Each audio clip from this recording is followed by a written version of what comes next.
నా నీకు వందనాలు, నీకు స్తోత్రాలు ప్రభా! ఈ ఉదయకాల సమయాన్ని మా జీవితంలో నిన్ను స్తుతించడానికి అనుగ్రహించావు ప్రభా! నీకే వందనాలు, స్తుతులు, స్తోత్రములు చెల్లిస్తున్నాం.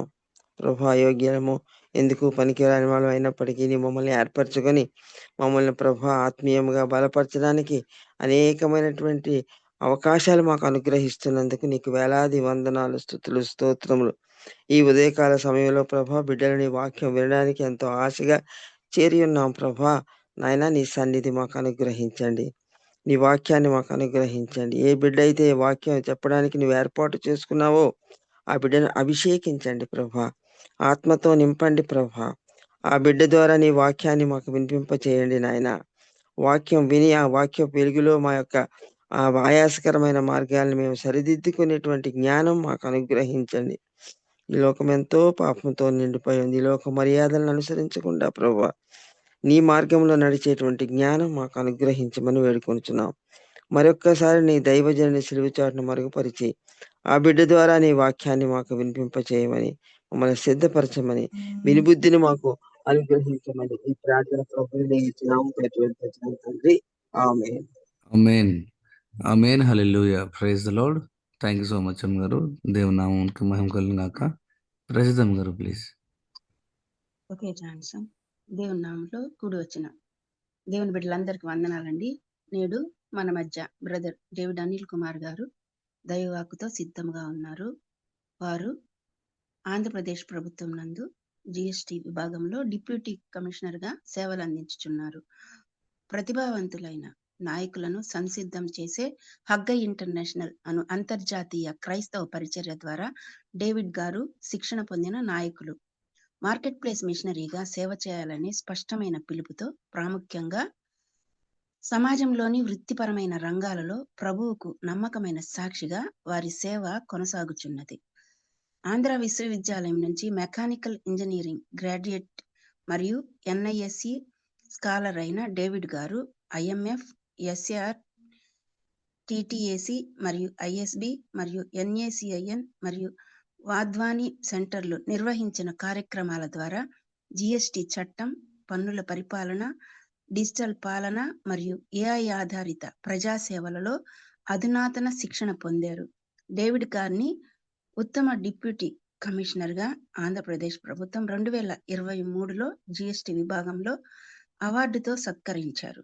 విశ్వాసం మరియు వృత్తిని ఏకీకృతం చేసే భారంతో పన్నుల విషయంలో మాత్రమే కాకుండా జీవితంలోని ఇతర రంగాలలో కూడా దేవుని మహిమ మరియు ప్రజా సంక్షేమం కొరకు కృత్రిమ మేధస్సును పరిశోధించి వర్తింపచేయటం అనగా డేవిడ్ గారికి మక్కువ. నేడు వారు మన మధ్య ఉండటం ఎంతో ఆశీర్వాదకరం. Welcome brother. Praise the Lord. Thank you sister. అందరికీ వందనాలండి. ఈ ఉదయ కాలంలో మరొకసారి మీ అందరి మధ్య దేవుని యొక్క వాక్యాన్ని పంచుకోవడం నాకు ఎంతో ఆశీర్వాదకరంగా ఆనందకరంగా ఉన్నది. నిన్నటి దినాన నేను దేవుని దగ్గర కనిపెట్టినప్పుడు ప్రభా ఇదిగో మరి యొక్క అవకాశం నువ్వు నాకు ఇచ్చావు నీ బిడ్డలతో మాట్లాడటానికి. సో ఈ వాక్యాన్ని నేను పంచుకోవాలని ఆశపడుతున్నప్పుడు దేవుడు నా యొక్క జీవితంలో నాకు తెలియచేసినటువంటి ఒక మంచి ఎక్స్పీరియన్స్, రెగ్యులర్ టాపిక్ అయినప్పటికీ ఒక మంచి ఎక్స్పీరియన్స్ దేవుడు నా జీవితంలో దయచేశాడు నేను హైదరాబాద్లో ఉన్నప్పుడు. అది ఈ ఉదయ కాలంన మీతో పంచుకుంటూ వాక్యమును కూడా మనం జ్ఞాపకం చేసుకుందాం. ఒక చిన్న ఎక్సర్సైజ్ అంటే ఒక చిన్న కేస్ స్టడీ టైప్‌లో మనల్ని మనం పరిశీలన చేసుకునేట్టుగా వాక్యం నుంచి కూడా అది మనం చూద్దాం. సో, దేవుని యొక్క కృపలో చిన్నప్పటి నుంచి క్రైస్తవ కుటుంబంలో పెరిగినటువంటి నేను నా జీవితంలో కొన్ని డౌట్స్ ఉండేవి. నేను ఒక సీబీఎస్‌ఈ స్కూల్‌లో చదవటం వలన మా యొక్క ఫ్రెండ్స్ వీళ్ళందరూ వారు కూడా ఇతర దేవుళ్ళను, దేవతలను పూజించే క్రమంలో ఎందుకు మనం యేసు ప్రభు ఒక్కడే నిజమైన దేవుడు, ఆయనే అన్నీ చేయగలడు అని సండే స్కూల్‌లో లేదా చర్చెస్‌లో ఆ వాక్యాన్ని వింటున్నప్పుడు ఆ డౌట్స్ నాకు పూర్తిగా క్లారిఫై అయ్యేవి కాదు. అలాంటి విషయంలో ఒక విషయం ఏంటంటే ఈ లోకంలో ప్రేమ గురించినటువంటి ఆలోచన. అది చిన్నప్పుడు నాకుండేది కానీ నేను దాన్ని అంతగా ఎక్కువగా ఆలోచించేవాడిని కాదు. తర్వాత ఆ యొక్క చదువులో పడి నేనింకా ఆ విషయాన్ని కూడా మర్చిపోయాను. కానీ నేను హైదరాబాద్లో ఉన్నప్పుడు 2016-17 ప్రాంతంలో, ఇంకా విజయవాడ రాకముందే నేను అక్కడ నారాయణగూడ బ్యాప్టిస్ట్ చర్చ్కి అటెండ్ అవుతూ ఉండేవాడిని. అక్కడ పాస్టర్ గారు నన్ను కలుసుకుని ఒక కౌన్సిలర్గా ఆ యొక్క చర్చ్లో ఈ యొక్క సండేస్ వర్క్ చేయమని రిక్వెస్ట్ చేసేవారు. ఆయన వాక్యం చెప్పగానే ఎవరైతే ఆ రోజు సమర్పించుకున్నారో, లేదంటే తమ జీవితాల్లో ఇంకో నూతన నిర్ణయం తీసుకున్నారో, వారిని కౌన్సిల్ చేయటానికి ఒక 10 మెంబర్స్ కౌన్సిలర్స్‌గా ఉన్న వారిలో నన్ను కూడా ఒకడిగా ఉంచారు. సో, నా జీవితంలో ఒకసారి నేను ఒక తమ్ముడిని కలుసుకున్నాను హైదరాబాద్‌లో.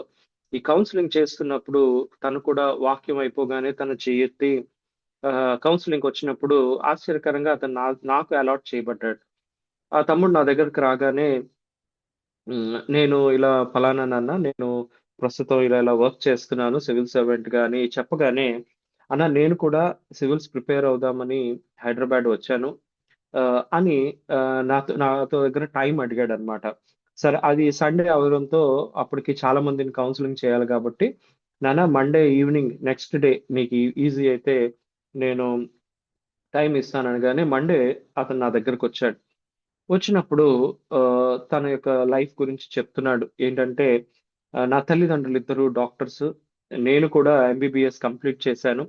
కానీ వారి ఆశ ఏంటంటే నేను ఒక ఐఏఎస్ ఆఫీసర్ లేదా సివిల్ సర్వెంట్‌గా సివిల్స్‌కి ప్రిపేర్ అవ్వాలని చెప్పి నన్ను హైదరాబాద్ పంపించారు. నేను ఈ యొక్క కోచింగ్ ఇన్‌స్టిట్యూట్‌లో జాయిన్ అయ్యి ప్రిపేర్ అవుతున్న క్రమంలో ఒక అమ్మాయి నాకు పరిచయం అయింది.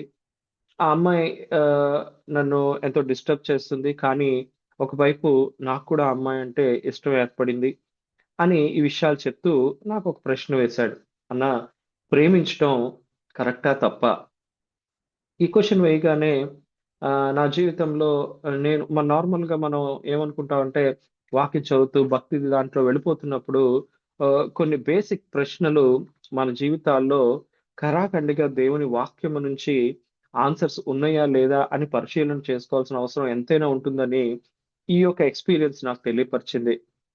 ఆ తమ్ముడు సోమవారం సాయంత్రం నన్ను ఆ ప్రశ్న అడగగానే నేను ఆలోచన చేశాను గానీ ఆహ్, కరెక్టా? తప్పా? అనే ఆ యొక్క కన్‌క్లూజన్‌ని నేను డైరెక్ట్‌గా ఇవ్వలేకపోయాను. ఒక విధంగా నేనెంతో ఎంబారసింగ్‌గా ఫీల్ అయ్యాను. ఎందుకంటే అప్పటికి దేవుడిలో నడుస్తున్నాను. దేవుడు అనేకమైన ఎక్స్‌పీరియన్సెస్ గుండా నన్ను తీసుకొని వెళ్తున్నాడు. కానీ ఒక సింపుల్ క్వెషన్, ప్రేమించటం తప్పా? రైటా? అని ఆ తమ్ముడు అడిగేసరికి నిజంగా నా దగ్గర ఆన్సర్ లేదు. వెంటనే ఆ తమ్ముడికి నేనేం చెప్పానంటే, "నాన్న ఈ క్వెషన్‌కి నేను ఆన్సర్ చేస్తాను కానీ, నాకు టైమ్ ఇవ్వు. ఈ సాటర్‌డే మనం కలుసుకుందాం" అని చెప్పి ఆ తమ్ముడిని నేను పంపించేసాను. పంపించి ఆహ్, ఎంతో సిగ్గుతో నేను దేవుని దగ్గర కనిపెట్టాను. "ప్రభువా, ఈ యొక్క క్వెషన్‌కి నేను ఆన్సర్ చేయలేకపోతున్నాను. ప్రేమించటం తప్పా? రైటా?" అని ఒక యవనస్తుడు నన్ను క్వెషన్ చేసినప్పుడు, నేను ఎటువంటి ఆన్సర్ ఇవ్వాలో నేను సిద్ధపాటు కలిగి లేనని మంగళవారం మొదలుకొని ప్రార్థన చేస్తూనే ఉన్నాను. ఎటువంటి ఆన్సర్ దేవుడు నాకివ్వలేదు. తర్వాత ఇంక ఫ్రైడే వచ్చింది. ఇది ఈజీగా తెగేట్టు లేదని చెప్పి, నేను ఆ ఫ్రైడే కూడా ఫాస్టింగ్ ఉండి ప్రార్థన చేయడం ప్రారంభించాను. దేవా! ఏ విధంగానైనా ఈ యవనస్తునికి నేను ఈ యొక్క క్వెషన్‌కి కరెక్ట్ అయిన ఆన్సర్ నీ వాక్యంలో నుంచి ఇవ్వాలి అని ఎంతగానో ప్రార్థన చేస్తూ ఇంకా నా యొక్క లాస్ట్ లెవెల్స్ ఒక ఫ్రస్ట్రేషన్‌కొచ్చేసాను.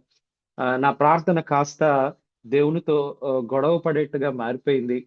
వెంటనే దేవా! నాకిది నువ్వు బయలుపరిస్తే గాని నేను ఈ పనిని చేయలేను. నువ్వు నన్ను ఒక సేవకునిగా పిలుచుకున్నావు. ఈ క్వెషన్‌కి నువ్వు ఆన్సర్ ఇవ్వాల్సిందే అని నేను దేవుని దగ్గర కనిపెట్టినప్పుడు వెంటనే ఒక స్వరం ఆహ్, "నువ్వు వాక్యాన్ని సరిగా చదవడం లేదు" అనే ఒక స్వరాన్ని నేను విన్నాను.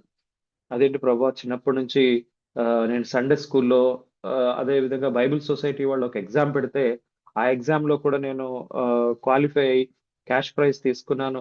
సో, ఇలా దేవుడి దగ్గర నాకు వాక్యం గురించి తెలిసిన విషయాలన్నీ చెప్తున్నప్పుడు, దేవుడే నాకు రిఫరెన్స్ ఇచ్చాడు. అదే ఈరోజు టాపిక్‌గా నేను మీతో పంచుకోవాలనుకుంటున్నాను. మీ అందరికీ తెలిసిన వాక్యమే. ఆహ్, దేవుడు ప్రేమ అయ్యున్నాడు. God is love. సో, మీ మీ యొక్క బైబిల్స్ మీరు చూస్తే యోహాను రాసినటువంటి మొదటి పత్రిక 4వ అధ్యాయం 7, 8 వచనాలు. దేవుడిని నేనొక ప్రశ్న అడిగాను. ప్రవ్వా, ప్రేమించటం కరెక్టా తప్ప అని ఒక యవనస్తుడు నన్ను ప్రశ్నిస్తున్నాడు. దానికి నీ సమాధానం ఏంటి? ఎందుకంటే నాకు తెలీదు. నేను రెడీమేడ్ ఆన్సర్ నా దగ్గర ఏమీ లేదు ప్రభా. నువ్వే నాకు తెలియపరచాలి అని నేను దేవుని దగ్గర కనిపెట్టినప్పుడు, దేవుడు నాకు బయలుపరిచిన విషయం వెంటనే ఆ యొక్క వాక్యాన్ని నేను తీసి చూసినప్పుడు 4వ అధ్యాయం 1 యోహాను పత్రిక 4వ అధ్యాయం 8వ వచనంలో దేవుడు ప్రేమ స్వరూపి లేదా దేవుడు ప్రేమే ఉన్నాడు. ఇంగ్లీష్‌లో సింపుల్‌గా గాడ్ ఈజ్ లవ్ అని ఉంటుంది. సో, ఈ మాట చదవగానే బానే ఉంది ప్రభా! దేవుడు ప్రేమే ఉన్నాడు. కానీ నేనడిగిన క్వెషన్ ఏంటంటే, ప్రేమించడం కరెక్టా తప్పా? ఈ యొక్క వాక్యాన్ని దాన్ని ఎలా లింక్ చేయాలో నాకు అర్థం కావట్లేదు ప్రభువా! అని మళ్ళీ ప్రార్థన చేయడం స్టార్ట్ చేశాను. వెంటనే దేవుడు నా లైఫ్‌లో ఒక రివల్యూషన్ అని నేను చెప్తాను. వెంటనే దేవుడు నాకు ఎక్స్‌ప్లనేషన్ ఇచ్చాడు. నార్మల్‌గా ఒక వ్యక్తిని మనం ఇష్టపడితే అది ఎవరైనా సరే మనం రెగ్యులర్‌గా వాడే మాట ఏంటంటే ఐ లవ్ యూ కదా! మనం రెగ్యులర్‌గా వాడే మాట ఐ లవ్ యూ. ఆ రోజున దేవుడు ఫస్ట్ టైమ్ నా లైఫ్‌లో ఐ లవ్ యూకి కరెక్ట్ మీనింగ్ తెలియపరిచాడు. ఇది నేను కేవలం యవనస్తుల టాపిక్ అనే అనుకున్నాను. ఎందుకంటే ఒక యవనస్తుడు నన్ను క్వెషన్ అడిగాడని. కానీ దేవుడు ఆ రోజు నాకు బయలుపరిచాడు. ప్రతి రిలేషన్‌షిప్ మనం ఆహ్, దేవుడు సిద్ధపరిచినటువంటి ప్రతి సంబంధానికి ఈ మాటలు వర్తిస్తాయి అని అప్పుడు దేవుడు నాకు ఎక్స్‌ప్లెయిన్ చేశాడు. సో, నేనడిగాను, సరే ప్రభా! దేవుడు ప్రేమ స్వరూపి, గాడ్ ఈజ్ లవ్ బానే ఉంది. ఆహ్, హౌ డస్ ఇట్ మ్యాటర్? దీన్ని ఎలాగ నేను ఇన్ఫర్ చేసుకొని ఆ బిడ్డకు ఆన్సర్‌గా చెప్పాలి అన్నప్పుడు దేవుడు ఐ లవ్ యూ అని ఒక పేజ్ మీద రాయమన్నాడు. బుక్ మీద రాయమన్నాడు. నేనప్పుడు ఐ లవ్ యూ అని రాశాను. తర్వాత దాని కింద మళ్ళీ రాయమన్నాడు. ఇప్పుడు పైన మనం చదివిన వచనం ఏంటంటే 4వ అధ్యాయం 8వ వచనంలో దేవుడు ప్రేమై ఉన్నాడు. God is love. సో, ఇప్పుడు ఐ లవ్ యూ ప్లేస్‌లో ఐ అలాగే ఉంచి లవ్ ప్రాంతంలో గాడ్‌ని పెట్టు అన్నాడు. కొంచెం కన్‌ఫ్యూజింగ్‌గా అనిపించినా మళ్ళీ రాసాను. అప్పుడు నాకర్థమైందేంటంటే, ఆ లవ్‌ని అనే మాటను తీసేసి ఐ జీసస్ యూ అర్థమవుతుంది కదండీ! I Jesus you. I love you. God is love కాబట్టి ఆ లవ్ ప్రాంతంలో నేను మళ్ళీ రాస్తూ ఐ జీసస్ యూ అని రాసాను. ఇప్పుడు దేవుడు చదవమన్నాడు. ఐ జీసస్ యూ అని ఉంది ప్రభా! ఏంటిది నాకింకా ఆ యొక్క బల్బ్ వెలగలేదు. కొంచెం క్లారిటీగా ఎక్స్‌ప్లెయిన్ చేయవా అని పరిశుద్ధాత్మని అడిగినప్పుడు, దేవుడు క్లియర్‌గా నేను ఆయన వాయిస్ నేను విన్నాను. ఇదిగో ప్రతి రిలేషన్‌షిప్‌ని యేసు లేకపోతే చాలా సార్లు రిలేషన్‌షిప్‌లో ఇద్దరు వ్యక్తులే ఉన్నారు అని అనుకుంటారు. కానీ నేను భూమి మీద కల్పించినటువంటి ప్రతి రిలేషన్‌షిప్‌లో నేను ఉండాలి అనే ఆ రిలేషన్‌షిప్‌ని నేను చేశాను. ఒక భార్యాభర్తల జీవితాన్ని మనం చూస్తే, భార్యాభర్త వాళ్ళకి సంబంధించిన నిర్ణయాలు వారి జీవితమే దాంపత్య జీవితమే అని మనం అనుకుంటాం. కానీ వారిద్దరి మధ్య యేసు ఉన్నప్పుడే అది నిజమైన ప్రేమ అవుతుంది.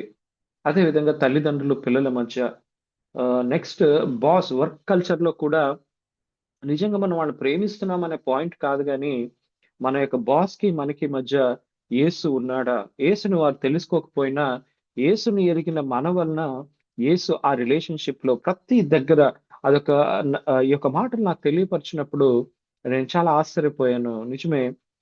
ఎంతో క్యాజుయల్‌గా మనం కొన్నిసార్లు వాక్యం చదువుతూ ఉంటాం.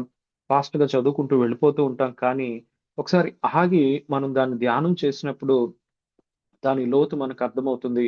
ఈరోజు దేవుడు ప్రేమై ఉన్నాడు అనే యొక్క పరిస్థితిని నేను దేవుని దగ్గర కనిపెట్టినప్పుడు ఐ లవ్ యూకి ఒక మంచి నిర్వచనం దేవుడు ఇచ్చాడు. సో, ఏ యొక్క ప్రేమనైతే మనం వ్యక్తపరుస్తామో ఇతరులకు ఇతరులతో మనం మాట్లాడుతామో, ఆ యొక్క ప్రేమ అనే పరిస్థితిలో యేసు ఉండటం అనేది ఆ యొక్క రిలేషన్‌షిప్‌కి ముఖ్యమైన ఆయువు పట్టుగా ఉంటుంది. అప్పుడు వెంటనే నా తమ్ముడు సాటర్‌డే రాగానే నేను అడిగాను, "నాన్న నేను నిజంగా నువ్వు అడిగిన ప్రశ్నకి నాకు సమాధానం తెలీదు. కాబట్టి నేను దేవుడి దగ్గర కనిపెట్టాను. కనిపెడితే దేవుడు ఇదిగో ఆయనే స్వయంగా ఈ యొక్క నిర్వచనం ఇచ్చాడు. ఇప్పుడు చెప్పు నువ్వు ఇష్టపడుతున్న ఆ యొక్క అమ్మాయికి నీకు మధ్య యేసు ఉన్నాడా?" వెంటనే నా తమ్ముడు చెప్పాడు, "లేడన్నా. యేసు లేడు. కేవలం తను నన్ను డిస్టర్బ్ చేస్తూ నా యొక్క ప్రిపరేషన్‌కి అడ్డు తగులుతూనే ఉంది. శారీరకంగా నాకు నా ఆలోచనలు ఉండటం వలన దీని నుంచి ఎలా బయటకు రావాలని నాకు అర్థం కావటం లేదు అని చెప్పినప్పుడు నేను ఆ తమ్ముడిని ఇదిగో ఈ వాక్యం ద్వారా రక్షణలోనికి నడిపించి ఆ బిడ్డకి ప్రార్థన చేసి ఆ రోజు పంపించేశాను. సో తను తర్వాత మళ్ళీ ప్రిపరేషన్ లో ముందుకు సాగిపోయాడు. సో అది అయిపోయిన తర్వాత నేను చాలా రోజులు ఆ వాక్యాన్ని ధ్యానం చేస్తూ దేవుణ్ణి అడిగాను, ప్రభువా, నిజమైన సంబంధాలు, నిజమైన పరిస్థితుల మధ్య నువ్వు లేకపోతే అవి నిలవబడవు అని నాకు అర్థమవుతుంది. కానీ ఏ విధంగా నా జీవితంలో ప్రేమను, ఆ యొక్క పరిస్థితిని నేను గుర్తెరగాలి? నీ వాక్యం ద్వారా నాకు దాన్ని బయలుపరచి అని నేను దేవుని దగ్గర కనిపెట్టినప్పుడు మళ్ళీ దేవుడు తన వాక్యము నుంచే కొన్ని విషయాలు బయలుపరిచాడు. ఈరోజు ఒక ప్రాక్టికల్ విధానంలో ఆ విషయాలను మనం ఆలోచన చేద్దాం. కొరింథీయులకు రాసినటువంటి మొదటి పత్రిక 13వ అధ్యాయం. దయచేసి ఇది అందరూ కూడా తీయండి. టైం తీసుకొని ఇది ఒక ఎక్సర్సైజ్ గా మనం చేద్దాం. ఎందుకంటే ఇక్కడ దేవుడు నిజంగా మనుషులంగా ఉన్న మనం యేసుని ఎరిగి ఉన్నాము, యేసుని రక్షకుడుగా అంగీకరించి ఉన్నాం అని చెప్పుకునే ప్రతి ఒక్కరము కూడా నిజంగా ఆయన ప్రేమను కలిగి ఉన్నామా లేదా ఒక పరిశీలన చేసుకోవాల్సింది. ఈ ఉదయ కాలంన దేవుడు మన హృదయాలను ప్రేరేపిస్తూ నిజమైన దేవుని ప్రేమ మన హృదయాల్లో ఉందా లేదా, లేదా ఏ విషయాల్లో మనం తప్పిపోతున్నాం అనే ఒక ఆ యొక్క టెస్ట్ ని ఈ యొక్క ఉదయ కాలమున మన మట్టుకు మనం చేసుకుందాం. ఇది ఈ యొక్క మొదటి కొరింథీ పత్రిక 13వ అధ్యాయం మనం చదివక ముందు ఒకసారి పరిశీలన చేసుకుందాం. ఈ ఉదయ కాలం కూడా నేను ప్రార్థన చేస్తున్నప్పుడు దేవుడు ఇదిగో సేవలో మనం ఉండొచ్చు, ఉద్యోగం చేస్తూ ఉండొచ్చు, బిజినెస్ చేస్తూ ఉండొచ్చు, డిఫరెంట్ యాక్టివిటీస్ మనం చేస్తూ ఉండొచ్చు మన దైనందిన జీవితంలో. కానీ మనం జీవిస్తున్న ఈ జీవితాల్లో మన రిలేషన్షిప్స్ లో ప్రతి రిలేషన్షిప్ దేవుడు కేవలం సేవాపరమైన రిలేషన్షిప్పే కాదు, మన పర్సనల్ గా ఉన్న రిలేషన్షిప్స్ లో కూడా యేసును కలిగి ఉన్నామా లేదా, ఆ యేసు ఆ ప్రేమను మనం ఇతరులకి పంచటానికి వీలుగా మనం ఒక ఛానల్ గా ఉన్నామా లేదా అనేది ఉదయ కాలమున మనం ఆలోచన చేద్దాం. ఒక్కసారి పరిశీలన చేసుకుందాం. ఈ క్వశ్చన్స్ కొన్ని క్వశ్చన్స్ ఏంటంటే, ఈరోజు ఒక భర్తగా నువ్వు ఉన్నావేమో, భర్తగా ఉన్న నీవు నీ భార్యకు అదే విధంగా నీ పిల్లలకు మధ్య యేసు ఉన్నాడా? చాలా సార్లు నేను నిన్ను ప్రేమిస్తున్నాననే మాట నార్మల్ గా క్రిస్టియన్ సర్కిల్స్ లో చెప్పడానికి కొంచెం ఇబ్బంది పడుతూ ఉంటాం. కానీ నిజంగా మనం ప్రేమించినటువంటి మన భార్యకు, మన పిల్లలకు మిమ్మల్ని ఎంతగానో ప్రేమిస్తున్నాను, ఇలా ప్రేమించడానికి సహాయం చేసిన దేవునికి వందనాలు చెల్లిస్తున్నానని మన ప్రేమను మన తోటి వారికి ఎప్పుడైనా వ్యక్తం చేశామా? అలాగే సేవలో మనం ఎంతో ప్రయాసపడుతూ ఉంటాం. ఎంతో మంది మన సేవలో మనకు సహాయపడుతూ ఉంటారు. వాళ్ళందరినీ దేవుడు వాడుకుంటూ మన సేవను ముందుకు తీసుకొని వెళ్తూ ఉంటాడు. సో అలాంటి వారిని మనం దేవుని ప్రేమతో ఎప్పుడైనా ప్రశంసించామా? వారి వెన్ను తట్టి నీవు ఈ యొక్క సేవలు చేస్తున్న ఈ హెల్ప్ వలన దేవుడు నన్ను ఎంతగానో బలపరుస్తున్నాడనే ఒక మాట, ఒక ఎంకరేజ్మెంట్ వాళ్ళకి మనం ఇచ్చామా? అదే విధంగా దేవునిలో జతపరచబడి దేవునిలో ముందుకు వెళుతున్నటువంటి ప్రతి ఒక్క రిలేషన్షిప్ లో దేవుని యొక్క ప్రేమను మనం వ్యక్తపరుస్తున్నామా? ఎందుకు ఇది ముఖ్యమైందంటే, దేవుడు నాకు తెలియపరిచిన మాటలు మీకు కూడా తెలుసు. గలతీ పత్రిక 5వ అధ్యాయం 22వ వచనంలో మనం చూస్తాం, ఆత్మ ఫలం ఏమనగా అని. అందులో ప్రేమను దేవుడు ఒక ఫలంగా ఉంచాడు. సో ఎక్కడ చూసినా సరే ఈ ప్రేమను దేవుడు పెట్టడం మనం చూస్తాం. నేను దాన్ని ధ్యానం చేస్తున్న కొలది ఈ ప్రేమ యొక్క ఆవశ్యకత ఎంతో ఇంపార్టెంట్ మన జీవితాలకి. ఎందుకంటే దేవుడు ప్రేమయ్య ఉన్నాడు. దేవుడే ప్రేమయ్య ఉన్నప్పుడు యేసును కలిగి ఉన్నానని చెప్పుకుంటున్న నేను, నువ్వు ఆ ప్రేమను మన జీవితాల్లో నిజంగా కలిగి ఉన్నామా? లేదంటే కేవలం నామకార్థంగా మన జీవితాల్లో ఆ ప్రేమను కలిగి ఉన్నామా? ఇప్పుడు మనం కొరింథీయులకు రాసిన మొదటి పత్రిక 13వ అధ్యాయంకి వెళదాం. దేవుడు నాతో ఈ ఎక్సర్సైజ్ చేయించాడండి. ఇది చేయించినప్పుడు నాకు అర్థమైంది, నేను ఎంత ఓన్లీ నా మట్టుకు నేను అనుకునేవాడిని, నేను రెగ్యులర్ గా బైబిల్ చదువుతున్నాను, ప్రార్థన చేస్తున్నాను, ఎక్కడ మీటింగ్స్ అయినా వెళుతున్నాను, సండే చర్చ్ కి రెగ్యులర్ గా అటెండ్ అవుతున్నాను, ఎఫ్ఎంపివి ఇలాంటి మిషనరీ సంస్థల్లో కూడా నేను నాకు టైం దొరికినప్పుడు వాళ్ళతో పాటు కలిసి పనిచేస్తున్నా. ఇలా ఈ లిస్ట్ అన్ని ఉండేది. కానీ దేవుడు అడిగిన ఈ ప్రేమ విధానం నా జీవితంలో నిజంగా లేదని అప్పుడు నేను గుర్తించాను. సో ఈ ఉదయ కాలమున మీకున్న ప్రతి రిలేషన్షిప్, ఇది మీకు దేవుడికి మధ్య ఉన్న పాయింట్.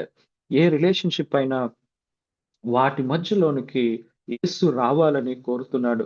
దేవుడు ప్రేమై ఉన్నాడు. ఇది మా పర్సనల్ అండి అని చాలా సార్లు మనం అంటూ ఉంటాం.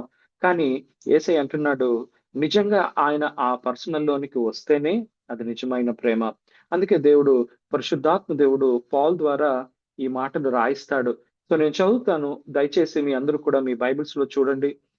తర్వాత 4వ వచనం నుంచి 8వ వచనానికి ఒక చిన్న ఎక్సర్‌సైజ్ లాగా మనం చేద్దాం. సో దట్ మన మట్టుకు మనమే ఈ ఉదయ కాలంలో ఎవరి మట్టుకు వారము ఒక పరిశీలన చేసుకొని దేవుడు ఏర్పరిచినటువంటి ఈ ప్రేమ విధానాన్ని అర్థం చేసుకుందాం. పౌలు ఇక్కడ చెప్తున్నాడు, నేను ఎంతో సేవ చేశాను. దేవుడు నన్ను ఎంతగానో వాడుకుంటున్నాడు. అన్యజనుల మధ్య మీ అందరికీ తెలుసు కదా, దేవుడు ఫస్ట్ పేతురుని పిలుచుకుంటాడు. ఇదిగో అన్యజనులైన వారి మధ్య నువ్వు సువార్త చేయాలి అని ఆయనకు ఒక దర్శనాన్ని ఇచ్చినప్పుడు పేతురు ససేమిరా ఒప్పుకోడు. దేవుడు 3 సార్లు పరలోకపు దర్శనాన్ని అపోస్తల కార్యంలో మనం ఇది చదువుతాం. ఆ యొక్క పరలోకపు దర్శనాన్ని చూపించినప్పుడు, ప్రభువా నేను యూదుడిని, ఈ అపవిత్రమైన విధానాల్లోనికి నేనైతే యాక్సెప్ట్ చేయనని 3 సార్లు తను నో చెప్పడంతో దేవుడు దాన్ని తీసివేస్తాడు. తర్వాత కొర్నేలి ఇంటి నుంచి దేవుడు మనుషుల్ని పంపించినప్పుడు అప్పుడు పేతురు రియలైజ్ అవుతాడు. దేవుడు కేవలం యూదులకు మాత్రమే కాదు, ఈ రక్షణ కార్యాన్ని అన్యజనులైన వారికి, తన యందు భయభక్తులు కలిగిన వారికి కూడా ఈ యొక్క రక్షణ కార్యాన్ని విస్తరింప చేస్తున్నాడని ఫస్ట్ ఎక్స్‌పీరియన్స్ అవుతాడు. కానీ పేతురు జీవితంలో మనం ఆ యొక్క అధ్యాయాలన్నీ చదివినప్పుడు తను ఆ యొక్క యూదుల నుంచి, ఆ సంఘం నుంచి వస్తున్నటువంటి ఆ యొక్క వ్యతిరేకతను బట్టి ఒక విధంగా ఒక వెనకడుగు వేస్తాడు. ఆ వెనకడుగు వేసినప్పుడు దేవుడు మాత్రం ఆగిపోకుండా దేవుడు పౌల్‌ని ఎన్నుకోవడం మనం చూస్తాం. దేవుడు పౌల్‌కి ఇచ్చినటువంటి ఆ ప్రొఫెసీ‌లో కూడా అన్యజనులకు నువ్వు సువార్తను తీసుకొని వెళతావు అని ఆ యొక్క ప్రొఫెసీ ఇచ్చినప్పుడు పౌలు దానికి లోబడి ముందుకు వెళుతూ ఉంటాడు. మన అదే అపోస్తల కార్యములో మీరు ఇంకా చదివితే అందరూ ఈ యొక్క ఆసియాలో ఉన్న సంఘాలకు వెళ్తూ ఉంటారు. పౌలు కూడా నార్మల్‌గా మనం కూడా అదే చేస్తూ ఉంటాం. రెగ్యులర్ మినిస్ట్రీ చేస్తూ ఇదే మినిస్ట్రీ అనుకుని చాలా సార్లు మనం ముందుకు వెళుతూ ఉంటాం. కానీ పరిశుద్ధాత్ముడు కొన్నిసార్లు, ఇదిగో మిగిలిన వాళ్ళకి నేను ఇచ్చిన సేవ అదే, కానీ నీ జీవితంలో నేను ప్రత్యేకంగా పిలుచుకుని నీకు ఇచ్చిన సేవ ఇది అని ఆ రోజు పౌలు జీవితంలో వాళ్ళందరూ కూడా ఆసియాకి వెళదామని ప్రయత్నిస్తున్నప్పుడు దేవుడు వారిని ఆపేస్తాడు. అక్కడ రాయబడి ఉంటది, యేసు ఆత్మ వారిని వెళ్ళనివ్వలేదు అని. అప్పుడు ఒక విధంగా డౌట్ గానే ఆ యొక్క పౌలు గారు ఉన్నప్పుడు దేవుడు ఒక దర్శనం ద్వారా పౌలుతో మాట్లాడతాడు. మాసిదోనియా సంఘస్థుడొకడు ఆయనకు దర్శనంలో కనపడి, ఇదిగో మా ఊరు రండి సార్ అని ఫస్ట్ టైం యూదుల్ని రక్షించబడినటువంటి యెరూషలేము సంఘములో ఉన్న వారిని దేవుడు ఒక ఇన్విటేషన్ ఇచ్చినప్పుడు పౌల్ ఇంక మరి ఆలోచించకుండా తను యూరోప్‌కి ఫస్ట్ టైం ఆ యొక్క ఓడని ఎక్కడం మనం చూస్తాం. ఈ యొక్క హోల్ ప్రక్రియలో దేవుడు ప్రేమను ఉంచుతాడు. అలా పౌల్ ఆ యొక్క దర్శనాన్ని పొందుకొని ఆ ఓడ ఎక్కి ఆ యొక్క మాసిదోనియా ప్రాంతానికి, ఆ ప్రాంతాలకు వెళ్ళటం, ఇవన్నీ కూడా మనం బైబిల్ హిస్టరీలో చూస్తాం. అపోస్తలుల కార్యములు చూస్తూ ఆయన కొరింథు పట్టణానికి వస్తాడు. కొరింథులో జరుగుతున్న పరిస్థితులు, విధానాలు ఇవన్నీ కూడా తను ఎక్స్‌పీరియన్స్ చేస్తూ అక్కడ సేవను ఫస్ట్ టైం ముగించుకున్న తర్వాత వాడికి రాస్తున్నటువంటి లెటర్‌లో ఈ మాటలు రాస్తాడు. పరిశుద్ధాత్మ యొక్క గొప్పతనాన్ని, ఆయన యొక్క వరాలను వారికి బయలుపరుస్తూ, ఈ వరాలన్నీ కూడా మనం చేస్తున్న సేవ అంతా కూడా మూల పాఠంగా, లేదంటే ఒక ఫౌండేషన్‌గా ప్రేమ ఉండాలి అని ఆయన చెప్పడం మనం చూస్తాం. సో ఇప్పుడు ఈ బ్యాక్‌గ్రౌండ్‌లో మనం ఆ కొరింథీయులకు రాసిన మొదటి పత్రిక 13వ అధ్యాయం నేను చదువుతాను. దయచేసి మీ బైబిల్స్‌లో చూడండి. పౌలు చెప్తున్నాడు, మనుషుల భాషలతోనూ, దేవదూతల భాషలతోనూ నేను మాట్లాడినా ప్రేమ లేని వాడనైతే మ్రోకెడు కంచును, గనగనలాడు తాళమున యుందును. ఇక్కడ మీరు గమనిస్తే ఆత్మ ఫలమైన ప్రేమకు దేవుడు ఫస్ట్ ఇంపార్టెన్స్ ఇస్తున్నాడు. ఆత్మ వరములు దేవుడు సంఘానికి ఇచ్చాడు. దేవుడు దాన్ని సేవలో ఉన్న మనందరి జీవితాల్లో కూడా ఆ యొక్క వరములను ఇస్తూ మనం వాడటానికి, తద్వారా అనేక మందిని దేవుడి దగ్గరికి నడిపించడానికి తప్పకుండా ఈ రోజు సంఘానికి అవి ఇచ్చాడు. కానీ దేవుడు నాకు బయలుపరుస్తూ ఇదిగో ఆత్మ వరముల కంటే కూడా దేవుడు ఇంపార్టెన్స్ ఇస్తుంది ఆత్మ ఫలములకు. ఆ ఆత్మ ఫలములో ఫస్ట్ ఏంటంటే ప్రేమ.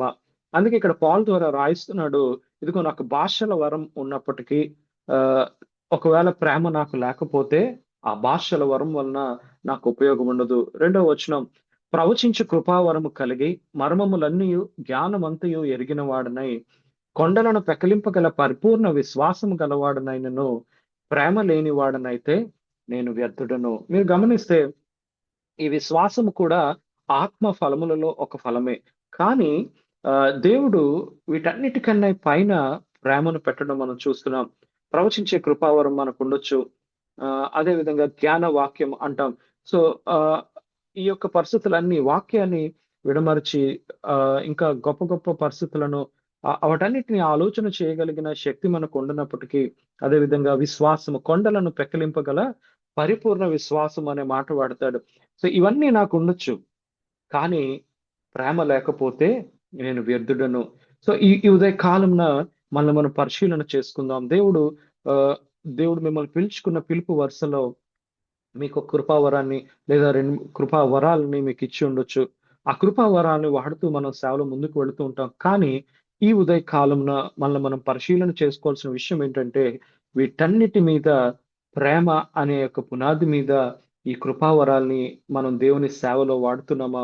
మన దైనందిన రక్షించబడిన ఈ యొక్క విశ్వాస జీవితంలో నిజంగా ప్రేమ ఉందా? ఒకవేళ ఆ ప్రేమ గాని లేకుండా ఇవన్నీ చేయొచ్చు. ఇక్కడ మనకు అర్థమవుతున్న నిజమేంటంటే, ప్రేమ లేకుండా కూడా నేను కృపావరాల్ని వాడొచ్చు అనే క్లారిటీ ఇక్కడ పాల్ ఇస్తున్నాడు.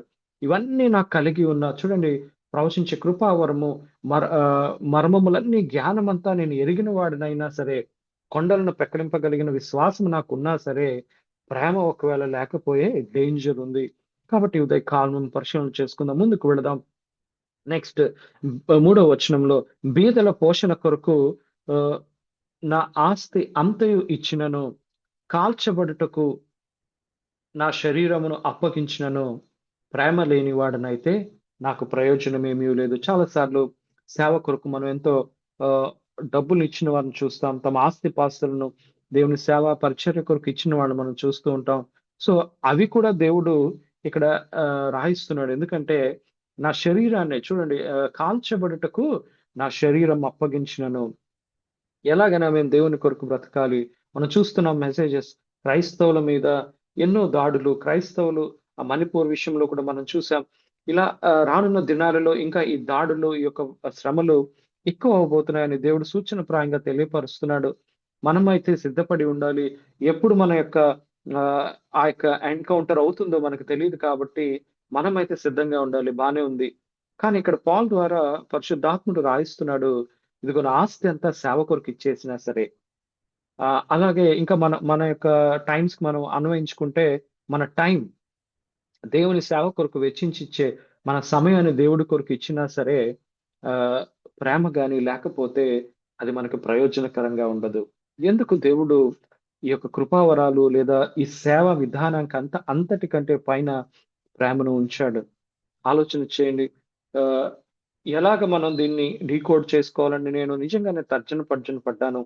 నా జీవితంలో దేవా నాకు ఈ వరం ఇవ్వు, నన్ను ఒక ప్రవక్తగా దేవుడు పిలిచినప్పుడు చాలా సార్లు నేను ఈ కృపావరాల కొరకు ఎంతగానో ప్రార్థన చేసేవాడిని. కానీ దేవుడు కృపావరాలు నాకిచ్చే కన్నా ముందు ఆహ్, ప్రేమ అనే పరిస్థితి నాకు లేకపోతే స్లోగా అపవాది రక్షించబడిన వారిలో చేసే ఆ యొక్క నెగెటివ్ పాయింట్ ఏంటంటే ఆత్మీయ గర్వాన్ని స్లోగా ఒక స్లో పాయిజన్‌లా తీసుకొస్తాడు. అన్యులుగా ఉన్న మన జీవితాల్లో యేసుని రక్షకుడుగా అంగీకరించొచ్చు, లేదా బోర్న్ క్రిస్టియన్స్‌గా మనం ఉండొచ్చు. సో, ఇది తెలియకుండానే మన హృదయాల్లో ఒక విధమైన ఆత్మీయ గర్వాన్ని తీసుకొని వస్తుంది. ఇతరుల కంటే మనం పరిశుద్ధులం. ఎందుకంటే నా జీవితంలో నేనే ఫేస్ చేశానది. దేవుడు నన్ను ఆశీర్వదించటం, ఈ యొక్క ఎడ్యుకేషన్‌లో ఆశీర్వదించటం, మిగిలిన వారికంటే నాకు మంచి గ్రేడ్స్ రావటం, నా అచీవ్‌మెంట్స్ చిన్న స్కూల్ నుంచే నేను మంచి మంచి అచీవ్‌మెంట్స్ చేయటం, స్పోర్ట్స్‌లో నేను చక్కగా పార్టిసిపేట్ చేయటం, ఇలా ఆల్ రౌండర్‌గా నేను ఉండటంతో ఒక విధమైన గర్వం ఉండేది. నేను దేవుడితో ఉన్నాను కాబట్టి ఇలా నాకివన్నీ వస్తున్నాయి. ఇదిగో దేవుడు లేని వీళ్ళకి ఇవి రావట్లేదు అని నన్ను నేనే ఎరుగకుండానే ఒక విధమైన గర్వం నాలో ఉండేది. దేవుడు నేను రక్షించబడే సమయంలో నేను 10th క్లాస్‌లో రక్షించబడ్డాను. 7th క్లాస్‌లో దేవుడితో నాకొక ఎన్‌కౌంటర్ అయింది. అది నేను ఎప్పుడైనా మీతో పంచుకుంటాను. సో, అలా దేవుడిని నేను ఎరుగుతూ ముందుకు వెళ్తున్నప్పుడు నాకు చాలా మంది ఫ్రెండ్స్ ఉండేవారు. ఆడవాళ్ళు, మగవాళ్ళు ఆ యొక్క స్టూడెంట్ లైఫ్‌లో చాలా మంది ఫ్రెండ్స్ నాకుండేవారు. సో, మేమెప్పుడు కూడా స్కూల్ అయిపోయిన తర్వాత కాసేపు కూర్చొని ఈరోజు ఏ సినిమా వచ్చింది? ఏ హీరో ఎలా ఉంది? ఇలా ఈ పిచ్చాపాటి అన్నీ మాట్లాడుకునేవాళ్ళం. అన్ని విషయాలు షేర్ చేసుకునేవాళ్ళం. సో, 10th క్లాస్‌లో ఈ యొక్క ఎగ్జామ్స్ టైమ్ దగ్గరికి వచ్చింది. కంప్లీట్ అయిపోయిన తర్వాత నేను యేసు ప్రభుని నా సొంత రక్షకునిగా అంగీకరించాను హాలిడేస్‌లో. ఇదే సీజన్‌లో. సో ఈ యొక్క ఎగ్జామ్స్ అయిపోయి చక్కగా నేను దేవుడిని అంగీకరించి బాప్తిసం తీసుకున్నాను. ఈ విషయాన్ని ఎలాగైనా నా ఫ్రెండ్స్‌తో నేను పంచుకోవాలని మేమందరం మళ్ళీ కలుసుకున్నప్పుడు వారు ఎప్పటిలాగే ఏ మూవీ వచ్చింది? ఏంటి ఈ ఈ మాటలన్నీ అయిపోయిన తర్వాత నేను నిలబడి ఫ్రెండ్స్ నేను మీతో ఒక విషయాన్ని నా లైఫ్ నుంచి పంచుకోవాలనుకుంటున్నాను. నేను యేసు ప్రభువుని నా రక్షకుడిగా అంగీకరించాను. ఆయనని నా హృదయంలోనికి ఆహ్వానించానని నేను మా ఫ్రెండ్స్ అందరితో షేర్ చేయగానే ఒక విధంగా వాళ్ళు షాక్‌కి గురయ్యారు. అందరూ అవాక్కయ్యారు. ఏంటి ఈ విషయం అని. నేనేం ఎక్స్‌పెక్ట్ చేశానంటే మిగిలిన ఈ లోక విషయాలన్నిటిని ఎలాగైతే డిస్కస్ చేస్తామో నా జీవితంలో జరిగినటువంటి ఈ మెయిన్ ఈవెంట్‌ని కూడా నా ఫ్రెండ్స్ డిస్కస్ చేస్తారని నేను అనుకున్నాను. కానీ ఆ రోజు ఆ రోజు నుంచి నా ఫ్రెండ్స్ అందరూ సడెన్‌గా ఒక్క రోజులో నాతో మాట్లాడడం మానేశారు. ఏదో నేను అంటరాని వాళ్ళ అయిపోయినట్టు మా ఫ్రెండ్స్ అందరూ కూడా మానేశారు. చాలా బాధ అనిపించింది. ఒక విధంగా ఆ యొక్క చిన్న వయసులో దానికి ఎలా రియాక్ట్ అవ్వాలో నాకు అర్థం కాలేదు. నేను ప్రార్థన చేయడం ప్రారంభించాను. అదేంటి ప్రభువా! యేసు ప్రభువుని నేను రక్షకుడుగా అంగీకరించానంటే ఎలా అంగీకరించావు? ఏ విధంగా ఇది జరుగుతుంది? ఈ క్వెషన్స్ అన్నీ మా ఫ్రెండ్స్ నన్ను అడుగుతారేమో అనుకున్నాను. కానీ ఒక్కరు కూడా నాతో మాట్లాడడం మానేశారు. ఫోన్ చేస్తే ఎవరు ఫోన్ ఎత్తట్లేదు. ఇదేంటి ప్రభువా! నేను ప్రార్థన చేసినప్పుడు దేవుడు సూటిగా నాతో మాట్లాడాడు. ఇదిగో ఈ రోజు నుంచి నేనే నీకు బెస్ట్ ఫ్రెండ్‌గా ఉంటున్నాను. ఈ రోజు నుంచి 2000లో ఈ యొక్క విషయం జరిగింది. నేనే నీకు బెస్ట్ ఫ్రెండ్‌గా ఉంటున్నాను. ఈ లోకము నువ్వు నన్ను అంగీకరించావు కాబట్టి నిన్ను విడిచిపెడతది అని. ఒక విధంగా నేను దాన్ని డైజెస్ట్ చేసుకోవడం చాలా కష్టం అయినప్పటికీ, సరే ప్రభా! నువ్వు నా బెస్ట్ ఫ్రెండ్‌గా ఉంటే నాకు చాలు అని ఇప్పటికి 25 సంవత్సరాలు ఆయన నా బెస్ట్ ఫ్రెండ్‌గా నన్ను నడిపిస్తూ ఈ ఈ యొక్క ఆత్మీయ జీవితంలో నడిపిస్తున్నాడు. ఇలా నడిపిస్తున్న క్రమంలో దేవుడు ఈ పాఠాలను నాకు నేర్పించాడు. ఈ యొక్క ప్రేమను గూర్చిన ఈ పాఠం నా జీవితంలో చాలా మలుపు తిప్పింది. ఎందుకంటే ఒక మనిషిని నేను ఎలా రిసీవ్ చేసుకోవాలి? నా క్యాడర్ ఏదైనా సరే, నా పరిస్థితి ఏదైనా సరే, ఏ వరుసలో నేను పిలువబడినా సరే, సాటి మనిషిని నేను ఎలా ప్రేమిస్తున్నాను? ఆ ప్రేమ దైవిక ప్రేమ లేదంటే కేవలం వాడుకోవడానికి లేదా అవసరం తీర్చుకోవడానికి ఉండే ప్రేమ అని నేను ఆ రోజు దేవుని దగ్గర కనిపెట్టాను. సో, పరిశుద్ధాత్ముడు నా యొక్క మెడిటేషన్ టైమ్‌లో, నా క్వైట్ టైమ్‌లో ఈ యొక్క ఎగ్జాంపుల్‌ని నాకు తెలియపరిచాడు. అదే ఈరోజు నేను మీతో పంచుకోవాలనుకుంటున్నాను. సో, దేవుడు ఇప్పటి వరకు మనం చూసాం కదా! ఆ కృపావరాలు కంటే కూడా ఆత్మ ఫలమైన ప్రేమకు దేవుడు ప్రాధాన్యత ఇచ్చాడు.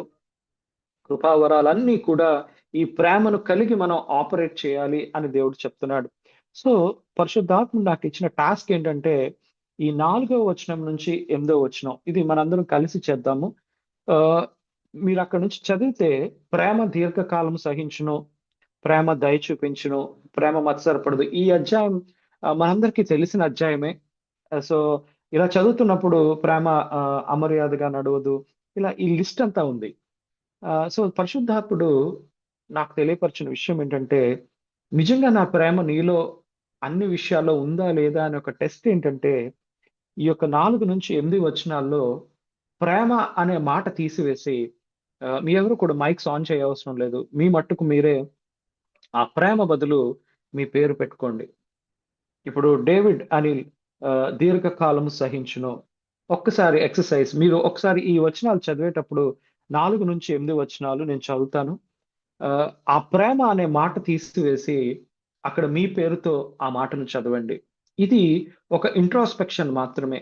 నిజంగా ఈ యొక్క క్వాలిటీ, ఈ యొక్క పరిస్థితి నా జీవితంలో ఉందా? లేదా? ఈ ఉదయకాలం పరిశీలన చేసుకుందాం.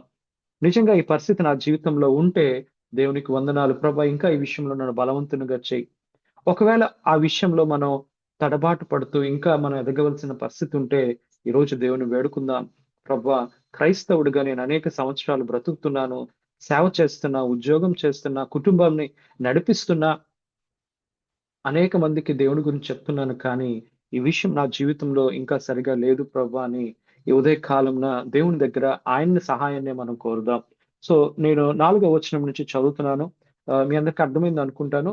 ఆహ్, ప్రేమ అనే మాట తీసివేసి మీ యొక్క పేరు అక్కడ పెట్టి మనం చదువుదాం. సో నేను చదువుతూ ఉంటాను. మీరు కూడా దాన్ని చదవండి. నేను ఏంటి మీకు ట్రై చేస్తున్నానో మీకు అర్థమవుతుంది. సో డేవిడ్ అనిల్ దీర్ఘకాలము సహించును. డేవిడ్ అనిల్ దయ చూపించును. డేవిడ్ అనిల్ మత్సరపడడు.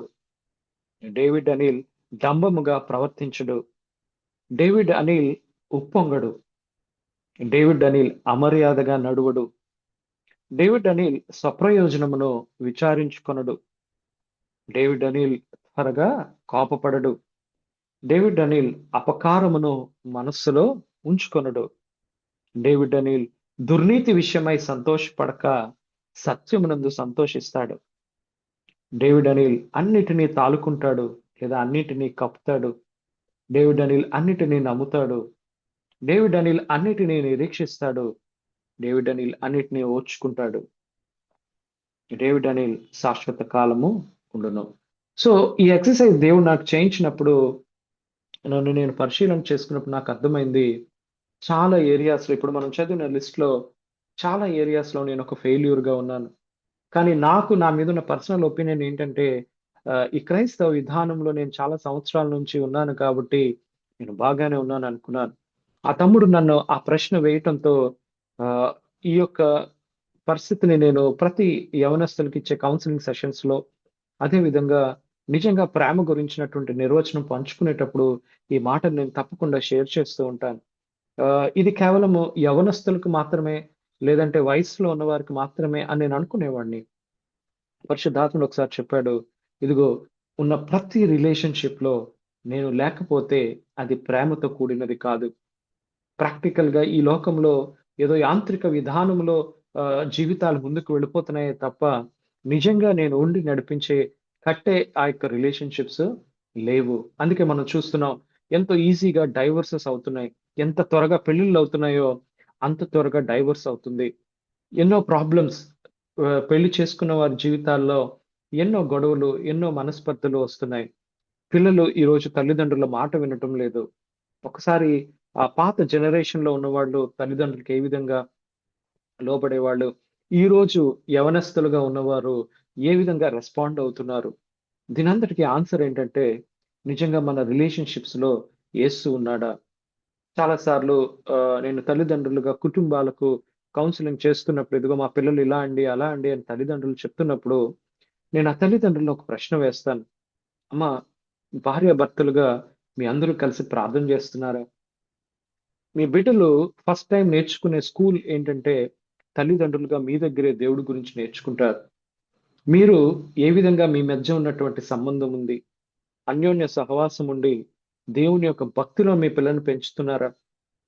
చాలా ఆహ్, హెక్టిక్ రేస్ అయిపోయింది. నా జీవితంలో నేను దాన్ని ఫేస్ చేశాను. నేను మా స్కూల్‌లో స్కూల్ ఫస్ట్ రావటం వలన ఆహ్, ఈ శ్రీ చైతన్య వాళ్ళు ఏం చేశారంటే, నాకు ఐఐటీకి ఫ్రీ సీట్ ఇచ్చారు. సో 2000లో నేను 10థ్ క్లాస్ కంప్లీట్ చేసినప్పుడు ఆ ఫ్రీ సీట్ కోసం నేను వెళ్ళినప్పుడు వాళ్ళో మాట అన్నారు. సండే కూడా మీరు కాలేజ్‌కి రావాలండి. ఆ రోజే స్పెషల్ క్లాసెస్ ఉంటాయి అని అన్నప్పుడు నేను ప్రార్థన చేశాను. ప్రభువా, ఆదివారం నీ సన్నిధికి రాకుండా నేను నా చదువు నిమిత్తం ఈ టైంని ఎలా స్పెండ్ చేయాలి అని ఎంతో తర్జన భర్జన పడినప్పుడు దేవుని దగ్గర నుంచి నాకు నడిపింపు రాలేదు. బహుశా దేవుడు నన్ను టెస్ట్ చేసాడేమో. నేను వెంటనే ఒక నిర్ణయం తీసుకున్నాను. ప్రభువా, నేను ఎలా సెటిల్ అవ్వాలో అది నీ చేతుల్లో ఉంది కాబట్టి, బుద్ధి, జ్ఞాన, సర్వ సంపదలు యేసుక్రీస్తు అయిన నీ యందు గుప్తమై ఉన్నాయి, నీ వాక్యంలో ఉంది. నీవే నాకు ఆ జ్ఞానం ఇవ్వు. నేనైతే ఈ డెసిషన్ తీసుకుంటున్నానని నేను ఆ యొక్క శ్రీ చైతన్య ఫ్రీ సీట్‌ని వదులుకొని కేంద్రీయ విద్యాలయ నౌసేనాబాద్‌లో నేను జాయిన్ అవ్వడం జరిగింది. దేవుడు ఆ క్రమంలో నేను వెళ్ళినప్పుడు మా ఫ్రెండ్స్ అందరూ కూడా నాతో పాటు 10థ్ క్లాస్ చదివిన వాళ్ళందరూ కూడా శ్రీ చైతన్య, నారాయణ ఇలా ఆ కాలేజెస్‌లో జాయిన్ అయ్యారు వైజాగ్‌లోనే. నేనొక్కడినే ఆ యొక్క కేంద్రీయ విద్యాలయ నౌసేన విభాగం మీకు తెలుసు మల్కాపురం దగ్గర ఉంటుంది. ఆ నేవీ స్కూల్లో నేను జాయిన్ అయినప్పుడు అక్కడికి వెళ్ళేసరికి నాకు చాలా బాధ అనిపించింది. ఎందుకంటే అందరూ హిందీ వాళ్ళే. నేను థర్డ్ లాంగ్వేజ్ నాది హిందీ. నేను తెలుగు సెకండ్ లాంగ్వేజ్ తీసుకున్నాను సిబిఎస్ఈలో. కాబట్టి నాకు హిందీ మాట్లాడటం రాదు. అర్థం మాత్రం అవుతుంది. సో అక్కడికి వెళ్ళేసరికి అందరూ నార్త్ ఇండియన్స్. వాళ్ళతో వచ్చిన ప్రాబ్లమ్ ఏంటంటే వాళ్ళెవ్వరికీ ఇంగ్లీష్ రాదు. ఇంగ్లీష్ మాట్లాడాలంటేనే వాళ్ళకి కోపం. సో నేను వెళ్ళి కేవలం ఇంగ్లీష్‌లో మాట్లాడుతుంటే వాళ్ళందరూ కూడా ఏ క్యా బాత్ కర్ రహే రే అనుకుని నా మీద జోకులేసుకుంటుంటే నాకు చాలా ఇబ్బెట్టుగా అనిపిచ్చేది. ఆ లంచ్ బ్రేక్‌లో నేను దేవుడితో పోరాటం చేసేవాడిని. ఎందుకంటే ఒక్కడినే కూర్చొని ఒక మూలన బాధతో ఎవరు వచ్చేవారు కాదు. ఎందుకంటే ఇంటరాక్ట్ అవ్వడానికి నాకక్కడ స్పేస్ లేదు. సో నేను దేవుని దగ్గర ప్రార్థన చేస్తున్నాను, ప్రభువా నన్ను గనపరచువాడిని, నేను గనపరుస్తానన్నావు. ఆ రోజు సంఘంలో డాక్టర్ జయరాజ్ గారనే ఒక సేవకుడు ఇప్పుడు ప్రభువునందు నిద్రించారు. ఆయన మా చర్చ్‌లో ఆ వాక్యం చెప్పారు. ఒకడు నన్ను గనపరిస్తే నేను వాడిని గనపరుస్తాను అని. వెంటనే ప్రభువా నేనంత గొప్పవాడిని కాదు గానీ, ఇదిగో ఆదివారం నేను చర్చ్ మానేయాల్సొస్తదని ఈ ప్రైవేట్ కాలేజెస్‌కి వెళ్ళకుండా, ఇదిగో ఒక గవర్నమెంట్ స్కూల్‌కి నేను వెళ్తున్నాను. సీబీఎస్‌ఈ ఎంచుకున్నాను. నా భవిష్యత్తు గురించి నాకేమీ చింత లేదు కానీ, ఇదిగో ఈ స్కూల్‌లో నా యొక్క నార్త్ ఇండియన్ ఫ్రెండ్స్ పెడుతున్న టార్చర్ మాత్రం నేను తట్టుకోలేకపోతున్నాను ప్రభువా. దయచేసి దీని నుంచి నాకు నువ్వు విడుదల ఇవ్వాల్సిందే అని నేను దేవుడి దగ్గర ప్రార్థన చేశాను. ప్రార్థన చేసినప్పుడు దేవుడు ఎంతో ఆశ్చర్యకరంగా ఇందాకల సిస్టర్ నా ఇంట్రడక్షన్ చెప్తూ ఎన్టీఎస్సి స్కాలర్ అది ఎన్సీఆర్టీ వాళ్ళు ప్రతి సంవత్సరం ఒక 1000 scholarships merit scholarships all over India స్టూడెంట్స్కి ఇస్తారనమాట. ఏ education background CBSE ICSE state boards నుంచి వచ్చిన వాళ్ళకి. దానికి 3 లెవెల్స్ ఎగ్జామ్స్ ఉంటాయి. 8th క్లాస్‌లో లోకల్ సిటీ అంటే విశాఖపట్నంలో 8th క్లాస్‌లో ఎగ్జామ్ రాశాను. తర్వాత హైదరాబాద్‌లో స్టేట్ మొత్తానికి నెక్స్ట్ అందులో సెలెక్ట్ అయితే సెకండ్ లెవెల్ స్టేట్ మొత్తానికి ఎగ్జామ్ అవుతుంది. అది హైదరాబాద్ వెళ్లి రాయాల్సి ఉంటుంది. ఈ 2 ఎగ్జామ్స్ అయిన తర్వాత ఎన్‌సీఈఆర్‌టీ బోర్డ్ వాళ్ళు ప్రతి స్టేట్ హెడ్ క్వార్టర్స్‌లో ఉంటారు. అప్పుడు హైదరాబాద్‌లో ఉమ్మడి ఆంధ్రప్రదేశ్‌లో ఉన్నప్పుడు ఆహ్, ఇంటర్వ్యూ అవుతుంది. ఆ ఇంటర్వ్యూకి సెలెక్ట్ అయిన వాళ్ళు ఈ ఎన్‌టీఎస్‌సీ స్కాలర్‌షిప్ ఏంటంటే సీబీఎస్ఈతో అనుసంధానమై మా స్టూడెంట్స్‌గా ఇలా సెలెక్ట్ అయిన ఆ 1000 మెంబర్స్‌కి పీహెచ్‌డీ లెవెల్ వరకు merit scholarship government of India వాళ్ళు ఇస్తారనమాట. సో ఫస్ట్ లెవెల్ క్రాస్ అయ్యాను. సెకండ్ లెవెల్ క్రాస్ అయ్యాను. 10th క్లాస్ అయిపోయింది. ఇంటర్వ్యూ యొక్క 10th ఎగ్జామ్స్ అయిపోయి నేను రక్షకునిగా దేవుని అంగీకరించిన ఒక 1 వీక్‌కే నేను ఇలా ఇంటర్వ్యూకి సెలెక్ట్ అయ్యానని నాకు పిలుపొచ్చింది. నేను హైదరాబాద్‌లో ఉన్న సీబీఎస్ఈ బోర్డ్ కి విజిట్ చేయడం జరిగింది. అక్కడ ఒక ఆంగ్లో ఇండియన్ ఉన్నారు. ఆ యొక్క ఇంటర్వ్యూ బోర్డ్‌లో. ఆయన నా పేరు డేవిడ్ అని చూసి ఆశ్చర్యకరంగా ఆ ఇంటర్వ్యూలో సో మిస్టర్ డేవిడ్ ఎలాగా గొలాయత్‌ని డేవిడ్ చంపాడు అని నన్ను క్వెషన్ అడిగాడు. నేను వెంటనే sir by faith in God అని చెప్పాను. ఓకే అని నవ్వి ఆ రోజు ఇంటర్వ్యూ అంతా అయిపోయింది. నేను వచ్చేసాను. తర్వాత ఈ యొక్క శ్రీ చైతన్య ఈ పని అంతా జరగడంతో నేను కేంద్రీయ విద్యాలయంలో జాయిన్ అయ్యాను. ఆశ్చర్యపోతున్నాను. ఆహ్, ఆ యొక్క ఎగ్జామ్ కంప్లీట్ అయిపోయింది. రిజల్ట్ కూడా వచ్చిందని నాకు తెలీదు. ఆ రోజుల్లో ఇంకా ఇంటర్నెట్ అంతగా లేదు కాబట్టి వెంటనే మాకు ఇన్ఫర్మేషన్ రాలేదు. కాకపోతే ప్రస్తుతం నేను ఎక్కడ చదువుతున్నాననే డీటెయిల్స్ వాళ్ళు తీసుకున్నప్పుడు నేను ఈ కేంద్రీయ విద్యాలయ అడ్రెస్ ఇచ్చాను. వెంటనే వాళ్ళు మా కేవీ ప్రిన్సిపల్‌కి నా యొక్క మెరిట్ సర్టిఫికేట్‌ని ఇలా సెలెక్ట్ అయ్యామని అప్రిషియేషన్ లెటర్‌ని పంపించారు. సో నేను దేవుని దగ్గర ప్రార్థన చేస్తున్నా, ప్రభువా నేను నిన్ను ప్రేమిస్తున్నానని, లేదా నీ మార్గాన్ని ఎంచుకున్నానని ఈ విధంగా తీసుకొని వచ్చావు. ఇక్కడ ఎవరితో మాట్లాడడానికి నాకు వీలు లేదు. ఎంతో బాధపడుతున్నానని ప్రతిరోజు మార్నింగ్ లెగ్గానే ఇదే ప్రార్థన. సో ఆ రోజు అసెంబ్లీలో దేవుడు ఒక కార్యాన్ని చేశాడు. ఏంటంటే ఓపెన్‌గా ప్రిన్సిపల్ గారు ఆ యొక్క అసెంబ్లీలో అంతా అయిపోయిన తర్వాత జనగణమన అంతా పాడేసిన తర్వాత ఒక అనౌన్స్‌మెంట్ ఉంది అని చెప్పి ఆయన నా పేరు పిలుస్తున్నాడు. నేను నిజంగా అంత కాన్సంట్రేట్ కూడా చేయలేదు. ఈ ఎండలో నించుంటాం. మీ అందరికీ తెలిసిందే అసెంబ్లీ అంటే చాలా సేపు నించున్నాం. ఎప్పుడైపోతే జై హింద్ అని మా క్లాస్ రూమ్స్‌కి వెళ్ళిపోదాం అని చూస్తున్నాం. వెంటనే ఇదిగో డేవిడ్ అనిల్ కుమార్ అనే వ్యక్తి రీసెంట్‌గా మన స్కూల్‌లో జాయిన్ అయ్యాడు. కానీ ఆల్ ఇండియా లెవెల్‌లో ఈ యొక్క స్కాలర్‌షిప్ ఆ వ్యక్తి గెలుచుకోవడం వలన ఈరోజు మన స్కూల్‌కి మంచి పేరు తీసుకొని వచ్చాడు. అతన్ని స్టేజ్ మీదకి పిలుస్తున్నాను అనగానే వెంటనే మా ఫ్రెండ్ నన్ను కొట్టారు. నిన్నే పిలుస్తున్నాడు వెళ్ళు అనగానే నేను వెంటనే ఆశ్చర్యంగా వెళ్ళాను, ఎందుకు పిలుస్తున్నారు నన్ను అని. అక్కడికి వెళ్ళినప్పుడు మా యొక్క ప్రిన్సిపల్ నా భుజం మీద చేయి వేసి వాళ్ళందరి ముందు నన్ను హెచ్చించినప్పుడు నిజంగా నేను షాక్ అయ్యాను. వెంటనే ఆ ప్రేయర్ ముగించుకుని అసెంబ్లీ అంతా అయిపోయిన తర్వాత మా క్లాస్‌కి వెళ్ళగానే మా ఫ్రెండ్స్ అందరూ వచ్చి, అప్పటి వరకు నాతో మాట్లాడిన వాళ్ళందరూ అబ్బాయిలు, అమ్మాయిలు అందరూ కూడా వచ్చి నాకు షేక్ హ్యాండ్ ఇచ్చారు. నిజంగా దేవుని దగ్గర ఆ రోజు ఆ వయసులోనే ఎంతో ఆనంద బాష్పాలు రాల్చాను. ఎందుకు ఈ మాటలు చెప్తున్నానంటే, దేవుణ్ణి మనం నిజంగా ప్రేమిస్తే ఆ ప్రేమను దేవుడు మన జీవితాల్లో ఎలా వ్యక్తపరుస్తాడనేది నేను రియలిస్టిక్‌గా తెలుసుకున్నాను. చాలా వరకు నాది రిలీజియస్ విధానంలో ఉండదు దేవుణ్ణి ఎరిగిన విధానం. నాదంతా ప్రాక్టికల్‌గా ఉంటది. బహుశా నేను యవనస్తుల మధ్య పరిచర్య చేయాలి కాబట్టి, దేవుడు ఆ ఎక్స్‌పీరియన్సెస్ గుండా నన్ను తీసుకొని వెళుతూ ఉంటాడు. మీకు నేను షేర్ చేసుకునేవన్నీ కూడా ప్రాక్టికల్‌గా దేవుడితో పోరాటం చేస్తూ, యుద్ధం చేస్తూ ఆయన ఆ యొక్క యుద్ధాన్ని నేర్పిస్తాడు మన చేతులకి అని వాక్యంలో ఉంటది. ఆ యుద్ధాన్ని నేర్పిస్తున్నప్పుడు అది నేర్చుకుంటూ దేవుని కొరకు ముందుకు వెళ్ళటం అనేది అంత్య దినాలలో నేర్పిస్తూ ఉంటాడు. ప్రియ దేవుని బిడ్డలారా, ఈరోజు మనం చదివిన వాక్యంలోనికి మళ్ళీ వద్దాం. ఆ యొక్క లాస్ట్ వచనం ఆ 13వ అధ్యాయంలో ఇందాక మనం చదివిన దాంట్లో లాస్ట్ వచనం చూస్తే కాగా 13 అధ్యాయం 13 వచనం. మొదటి కొరింథీ పత్రిక 13 అధ్యాయం 13 వచనం. కాగా విశ్వాసము, నిరీక్షణ, ప్రేమ ఈ మూడును నిలుచును. వీటిలో శ్రేష్టమైనది ప్రేమయే. కాబట్టి ఈ ఉదయ కాలంన ప్రియ దేవుని బిడ్డ, దేవుడు ఈరోజు నిన్ను కూడా ఒక ప్రశ్న వేస్తున్నాడు. నీ నీ యొక్క ప్రేమ విధానం ఎలా ఉంది? మొదటిగా దేవుడికి మనకి మధ్య నిజమైన ప్రేమ ఉందా? ఎప్పుడైనా మనం యేసయ్య నువ్వు మమ్మల్ని ప్రేమిస్తున్నావు మనం చదువుతాం. యోహాను రాసిన పత్రికలో దేవుడు లోకమును ఎంతో ప్రేమించెను. ఇలా ఈ మాటలన్నీ మనకి కంఠస్థం వచ్చి రెగ్యులర్‌గా వాడేస్తూ ఉంటాం. కానీ నిజంగా ఈ ఉదయ కాలంలో పరిశీలన చేసుకుందాం. దేవుణ్ణి నిజంగా మనం మొదట ప్రేమిస్తున్నామా? దేవుణ్ణి నిజంగా మనం ప్రేమించకపోతే మన సాటి సహోదరుల్ని అందుకే దేవుడు ఈ యొక్క మొదటి యోహాను పత్రికలో ఆ 4వ అధ్యాయం అంతా దాని గురించే ఉంటది. కనిపించే సహోదరుడిని మనం ప్రేమించలేకపోతే కనపడని దేవుణ్ణి మనం ఎలా ప్రేమిస్తాం? ఈ ఉదయ కాలంన మనం పరిశీలన చేసుకుందాం. ఈ వాక్యం ద్వారా దేవుడు ఈ ఉదయ కాలం మనతో మాట్లాడుతున్న విషయం ఏంటంటే, ఎంతో బిజీ అయిపోయాం మన లైఫ్స్‌లో. నేను చాలా సార్లు చూస్తూ ఉంటాను. సేవా పరిచర్య చేసే వాళ్ళకి ఎన్నో పనులుంటాయి. చెప్పాను కదా! ఎఫ్ఎంపీబీలో రమ్యరాజ్ అంకుల్ దగ్గర నేను పనిచేసేవాడిని. ఆ యొక్క యూత్ పనులన్నీ నేను చూస్తున్నప్పుడు ప్రార్థనకి, వాక్యానికి నిజంగా చాలా తక్కువ టైం ఉండేది. కానీ మేము ఒక టైం పెట్టుకొని, ఈ టైంలో మేము కలిసి ప్రార్థన చేయాలి అనే విషయాన్ని నేను అక్కడ నేర్చుకున్నాను. ఈరోజు ఎన్నో సంవత్సరాలు రక్షించబడిన మనం, సేవలో, ఉద్యోగాలలో, వివిధ వివిధ ప్రొఫెషన్స్‌లో, వొకేషన్స్‌లో ఉన్న మనం ఈ ఉదయ కాలంలో ఒక ప్రశ్న వేసుకుందాం. ఏ రోజైనా మనం దేవుని కొరకు కలిగి ఉన్న ప్రేమను దేవుడికి వ్యక్తపరిచామా? చాలా సార్లు ఈ విషయాన్ని we take it for granted. ఇది సరేలే అనే ఒక రొటీన్ మ్యాటర్‌గా మనం అనుకుంటాం కానీ, నిజంగా దేవుడు ఆయన్ని మనం ప్రేమిస్తున్నాము అని చెప్పినప్పుడు ఆయన ఎంతో సంతోషిస్తాడంట.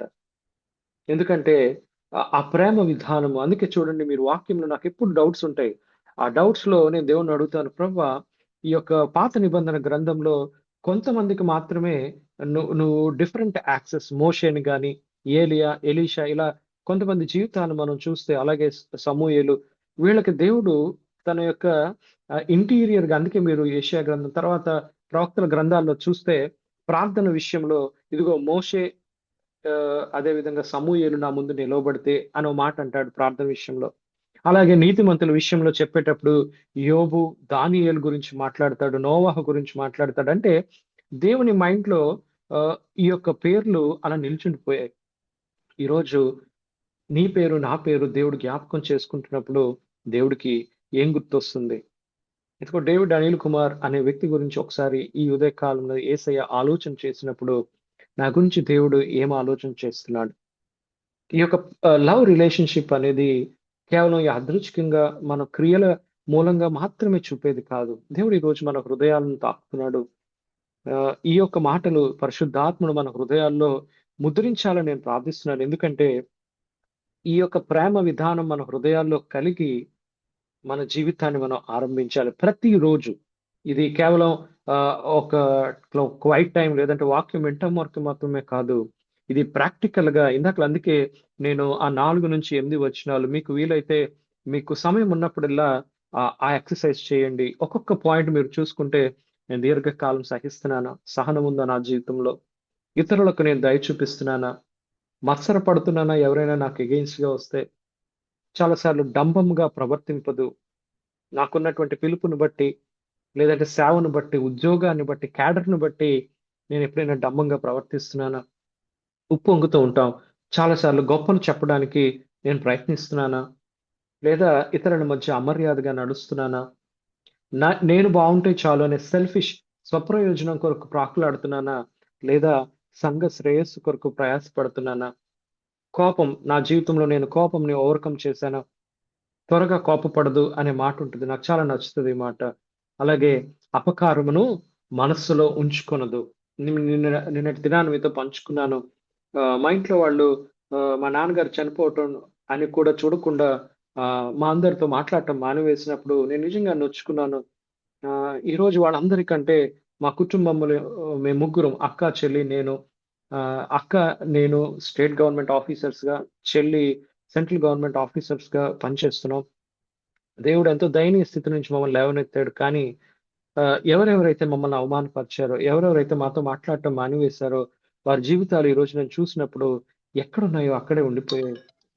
సో, వెంటనే నేను వాళ్ళందరి గురించి ప్రార్థన చేసి వాళ్ళ దగ్గరికి వెళ్లి ఇదిగో ప్రభా! వీరిని కూడా లేవనెత్తు అని నేను ప్రార్థన చేశాను. లాస్ట్ 3, 4 మంత్స్‌లో. సో, అపకారాన్ని మన మనసులో ఉంచుకుంటున్నామా? లేదంటే దేవుడు ఏ విధంగా ఒకరోజు దౌర్భాగ్యులంగా ఉన్న మనల్ని ఆయన కూడా ఎన్నుకున్నాడు కదా!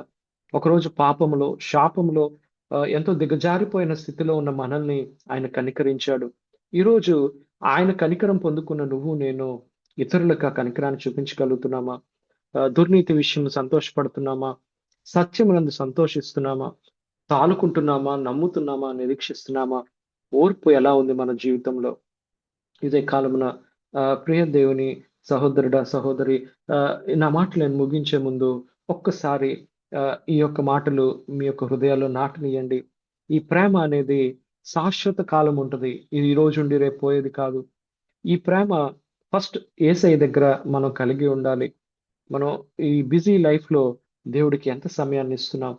దేవుడి దగ్గర నేను అందుకే ఏ టైం దొరికినా సరే నేను కార్‌లో ప్రయాణం చేస్తూ ఆఫీస్‌కి వెళ్తున్నప్పుడు గానీ, మిగిలిన టైం ఎప్పుడు దొరికినా సరే ఫ్రీ టైమ్‌లో గానీ, నేను ఆలోచన చేస్తూ ఉంటాను. ఎక్కడైనా దేవుని వాక్యం పంచుకోవాలని పిలవగానే, నేను వెంటనే దేవుడిని అడుగుతూ ఉంటాను. ప్రభా! ఆడియన్స్ ఎవరు? నేను బాబీ గారిని కూడా అడిగాను. Who is your audience? ఎవరుంటారండి ఆ యొక్క మీటింగ్‌లో?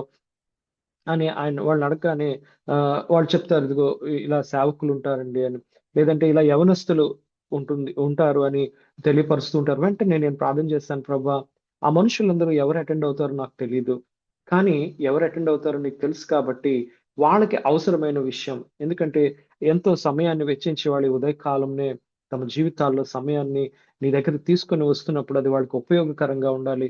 కనీసం ఒక్కసారైనా వాళ్ళు ఆలోచింపజేసే నీ వాక్యాన్ని వాళ్ళకి ఇవ్వు ప్రభా! నేను ప్రార్థన చేస్తూ ఉంటాను. దేవుడు అదే విధానంలో నాకు ఆ యొక్క మాటల్ని ఇస్తూ ఉంటాడు. కాబట్టి ఉదయ కాలంన నా మాటలు నేను ముగిస్తున్నాను. ప్రియ దేవుని బిడ్డ, ఈ వాక్యం వింటున్న నీవు ఈరోజు ఒకే ఒక క్వెషన్, దేవుడు ప్రేమయ్యున్నాడు. ఉన్నాడు. ఆ ప్రేమయ్యున్న దేవుడిని నువ్వు నిజంగా కలిగి ఉన్నావా?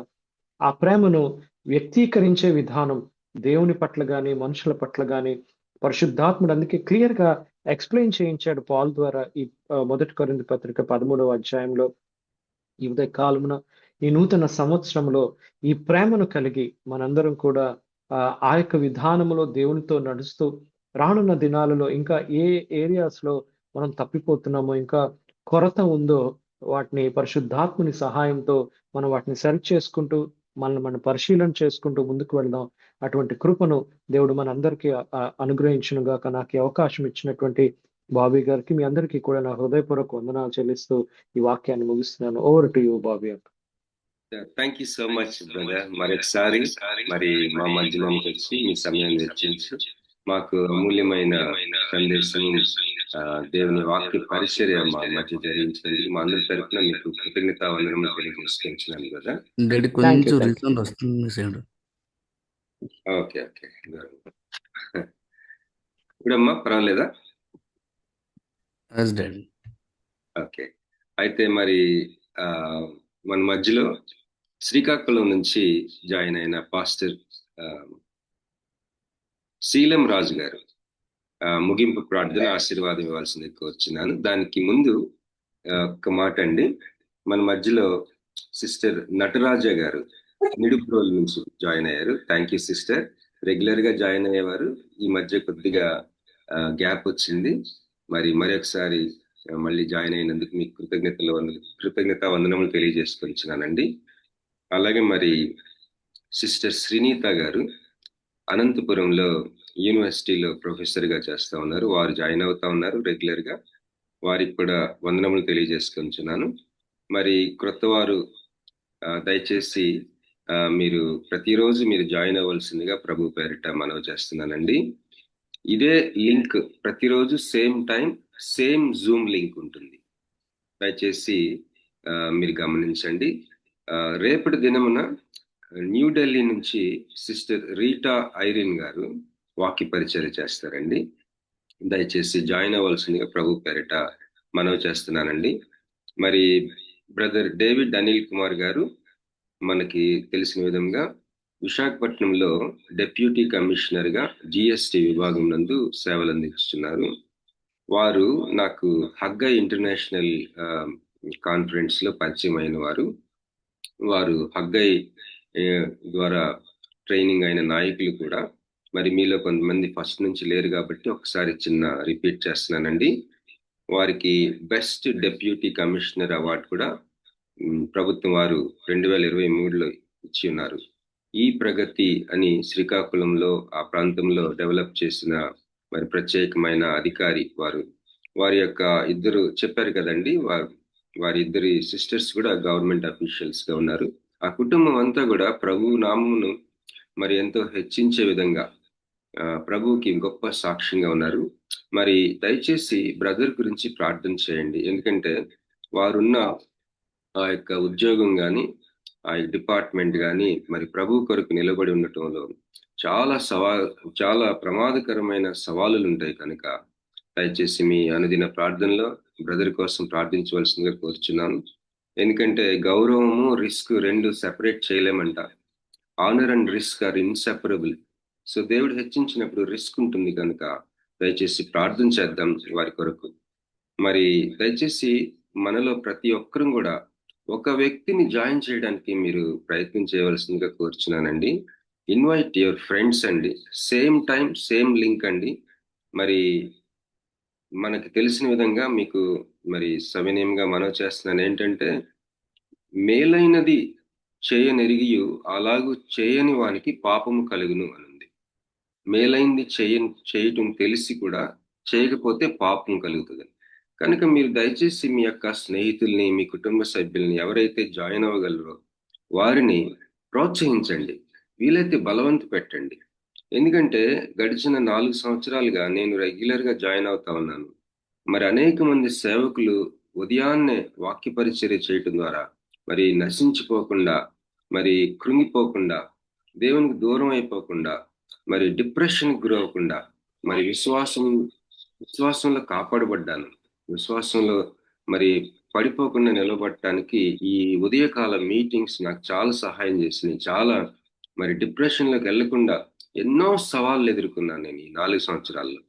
వాటన్నిటిలో కేవలం ఈ మీటింగ్స్ ద్వారా, వాక్య సందేశాల ద్వారా నాకు చాలా సహాయం అందిందండి. కనుక మిమ్మల్ని ప్రోత్సహిస్తున్నానండి. దయచేసి ఇలాంటి మేలు మీరు అనుభవించి ఉన్నారు కనుక ఇలాంటి మేలు ఒక్కరికి మీరు మెసేజ్ చెప్పలేకపోవచ్చు, కానీ ఒక్కరిని జాయిన్ చేయగలరు మీరు. కనుక దయచేసి మన గ్రూప్ లో 100 పీపుల్ వరకు జాయిన్ అవ్వచ్చు. మరి కనుక దయచేసి ఆలోచించండి, ప్రార్థన చేయండి, ఒక్క పర్సన్ ని ఎంకరేజ్ చేయండి. మేలైంది చేయటం ఎరిగి కూడా చేయకపోతే పాపం అంటండి. అది యాకోబు 4:17 ఉంది. అయితే కొంతమంది తెల్లవారు లెగవరు. చాలా మంది మన గ్రూప్ లో అందరూ లెగిస్తారు కానీ కొంతమంది లెగవరు. వాళ్ళు లెగకపోతే పేదోళ్ళు అయిపోతారని చెప్పండి వాళ్ళకి. సామెతలు 6వ అధ్యాయంలో ఉంటది, సోమరి ఎందాక నీవు పడుకొని ఉందువు, ఎప్పుడు నిద్ర లేచెదవు, ఇంకా కొంచెము నిద్రించదునని, కొంచెము కునికెదనని, కొంచెం సేపు చేతులు ముడుచుకొని పరుండదునని నీవు అనుచుందువు. అందుచేత దోపిడిగాడు వచ్చినట్లు దారిద్ర్యము నీ వద్దకు వచ్చును. ఆయుధదారుడు వచ్చినట్లు లేమి నీ యొద్దకు వచ్చింది. మరి నేను ఎప్పుడు చెప్తాను మా పిల్లలకు కూడా, 5 గంటల తర్వాత నువ్వు బెడ్ మీద ఉన్నావంటే నువ్వు పేదడు అయిపోతావు అని. చాలా భయంకరమైన హెచ్చరిక ఇది. సామెతలు 6:9-11 నేను చదివాను. అలాగే సామెతలు 24లో కూడా ఉంటుందండి ఈ మాట, 33, 34లో. ఇంకా కొంచెము నిద్ర, ఇంకా కొంచెము కునుకుపాటు, పరుండుటకై ఇంకా కొంచెము చేతులు ముడుచుకొనుట, వీటి వలన నీకు దరిద్రత పరిగెత్తి వచ్చును. ఆయుధస్తుడు వచ్చినట్లు లేమి నీ ఎద్దుకు వచ్చును. తెల్లవారు లేకపోతే పేదోళ్ళు అయిపోతాం మనం. ఈ మాట చెప్పండి, ఈ మాట సిగ్గుపడకుండా చెప్పండి. మేము ఒక రోజు నేను మొన్న అటు ఎస్కోట వెళ్తా ఉన్నప్పుడు దారిలో తెల్లవారే ఒక అతను లేచి ఇడ్లీలు వడలు వేస్తున్నాడు. ఇంకా 5 కూడా అవలా. అప్పుడు అతని దగ్గర ఆగినప్పుడు, బ్రదర్ మేము క్రిస్టియన్స్, ఇక్కడ పరిచర్య నిమిత్తం ఇక్కడికి వచ్చి చిన్న హోటల్ పెట్టుకున్నాం అని చెప్పాడు. తెల్లవారే. మరి మీ పిల్లలేరి అంటే, మా పిల్లలు యూజువల్గా లెగుస్తారండి ఈ పాటికి, కానీ ఈరోజు జ్వరం వచ్చింది కాబట్టి లెగలేదు అని చెప్పాడు. కనుక ఎవరైతే తెల్లవారు లెగిస్తారో పరిశుద్ధాత్మ దేవుడు వాళ్ళ మనసుల మీద మరి ఏమంటారు హోవర్ చేస్తాడు, అల్లాడుచు మనసుల మీద పనిచేస్తాడు ఆ సమయంలో మన మీద. కనుక ఈ మాటలతో దేవుడు మనల్ని దీవించిన గాక. మరి ముగింపు ప్రార్థన చేసుకుందాం. మరి పాస్టర్ శీలం ఉన్నారా బ్రదర్?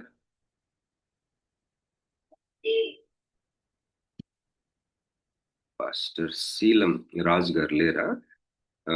వెళ్ళిపోయినట్టున్నారు, వారు బిజీగా ఉంటారు.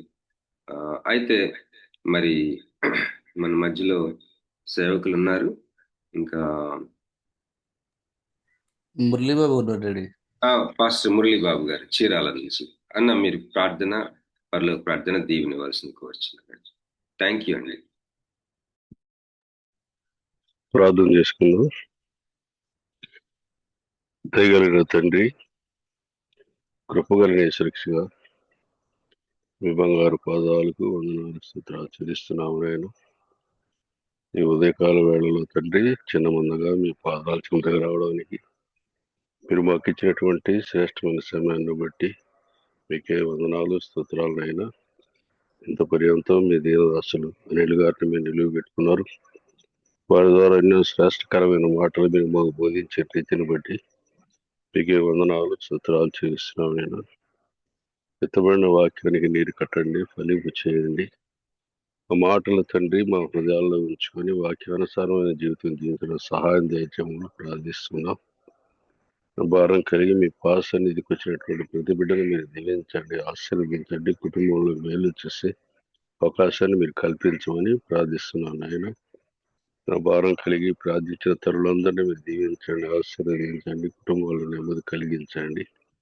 అలాగే తండ్రి జూమ్ కొడుకుని ఏర్పాటు చేసి ఈ ఉదయకాల వేళలో చిన్న ప్లాట్ఫామ్ మీద మమ్మల్ని అందరూ చేర్చినటువంటి తమ్ముడు బాబుని బట్టి, బాబుకి సహకరిస్తున్నటువంటి జాన్సన్ బట్టి, తమ్ముడు స్వరూపును బట్టి, తేజాన్ని బట్టి, అలాగనే ప్రసిద్ధ సిస్టర్ను బట్టి, జాన్సమ్మను బట్టి, నేను కోరి కమిటీని బట్టి మీ పాస్తాన్ని వస్తున్నాను.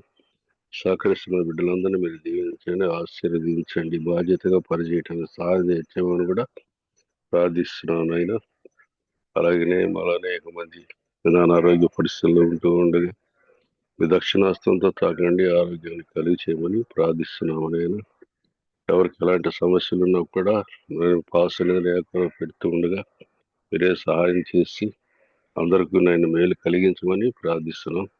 మరి పర్యాయం మీ దేని రాసులు అనిల్ గారిని మీ చేతులుగా అప్పగిస్తున్నాను. అయినా వారు ఎంతో భారం కలిగి మీకు పరిచయం చేస్తూ ఉన్నారు. దైవజనులైనా రంగరాజు గారి దగ్గర తరఫు పొందినటువంటి బిడ్డ తండ్రి, ఆ బిడ్డ ఇంకా ఆత్మీయంగా అనేక ఆత్మలు రక్షించడానికి కావాల్సినటువంటి జ్ఞానాన్ని అప్రియ బిడ్డగా దయచేయమని ప్రార్థిస్తున్నాం. వారిని వారి సహోదరులు కూడా మీరు దీవించండి, ఆశీర్వదించండి. మిమ్మల్ని కలిగి ఉన్న రీతిని బట్టి తండ్రి వారిని ఎంతగానో హెచ్చించారు. వారి అక్క చెల్లెలు మీరు దీవించండి, ఆశీర్వదించండి. వారి కుటుంబాల్లో మీరు తోడుగా ఉండండి. వారికి కావాల్సిన సకల వనరులను సహాయం దయచేయమని ప్రార్థిస్తున్నాం. నేను జూమ్ కొడుకులో పార్టిసిపేట్ చేసిన ప్రతి బిడ్డను దీవించి ఆశీర్వదించమని, ఒక సెలవులో తన ప్రాణాన్ని బలిగిపెట్టిన మా ప్రభువును మీ ప్రియ కుమారుడు మా లోకరక్షకుడు ప్రాణ విమోచకుడు యేసుక్రీస్తు వారి అతి శ్రేష్ట ఉన్నత నామాన అడిగి వేడుకొని ప్రార్థిస్తున్నారు తండ్రి. ఆమేన్. పరలోకము పరలోకమందున్న మా తండ్రి, నీ నీ నామము నామం పరిశుద్ధపరచబడును గాక, గాక, నీ నీ రాజ్యం రాజ్యం వచ్చును గాక, వచ్చును గాక, నీ నీ చిత్తం చిత్తం పరలోకమందు పరలోకమందులాగా నెరవేర్చినట్టు భూమి భూమి యందును యందు నెరవేరును. నెరవేరును గాక. మాకు మా కావలసిన అనుదిన అనుదిన ఆహారం ఆహారం దయచేయండి. దయచేయము. మా మా ఎడల ఇళ్ళ అపరాధములు అపరాధములు చేసిన వారిని మీకు క్షమించిన ప్రకారం అపరాధములను క్షమించండి. శోధనలోనికి శోధన తేక దుష్టుని తప్పించండి. ఎందుకంటే రాజ్యము, శక్తి, మహిమ నిరంతరం మీరున్నారు తండ్రి. ఆమేన్. మన పరమ తండ్రి దేవుని ప్రేమ, కుమారుడైన యేసుక్రీస్తు వారి కృప, ఆదరణకర్తైన పరిశుద్ధాత్మ అన్య సహవాసం, వాక్యం అందించినటువంటి అనిల్ గారికి, అలాగే జూమ్ కుడికి ఏర్పాటు చేసిన భావికి, సాగిస్తున్నటువంటి బిడ్డలకు, పార్టిసిపేట్ చేసిన ప్రతి ఒక్కరికి సదాకాలము తోడు నడిపించును గాక. ఆమేన్, ఆమేన్, ఆమేన్. అందరికీ వందనాలు.